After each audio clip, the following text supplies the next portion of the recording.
Takže čau, já jsem Šimi a vítám vás u nového videa a právě teď se nacházím na sportovním soustředění v Itálii. Dneska jedeme na výlet lodí podél pobřeží, tak jsem si řekl, že bych vám to mohl natočit. Takže vyrážíme.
Akorát jsme se vrátili z toho výletu na té lodi a bylo to fakt nádherný. Viděli jsme různý skály, jeskyně a hlavně tam byla taková skála ve tvaru lva, což se mi fakt líbilo.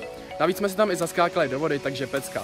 A teďkon teda vyrážíme na oběd, potom si trochu odpočineme a odpoledne nás čeká trénink.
Jak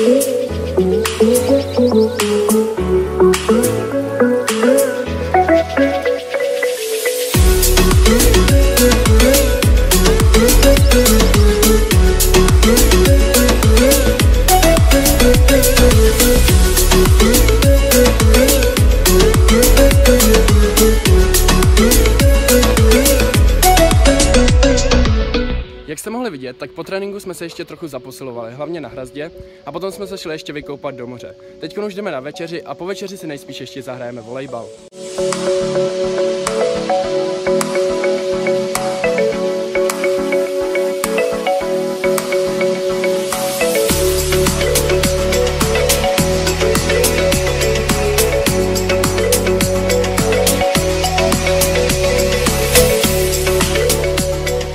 Takže tohle už bude pro tohle video všechno. Doufám, že se vám líbilo. Mohli jste vlastně vidět, jak probíhá jeden náš den tady v Itálii. Já už se s vámi teda loučím a čau!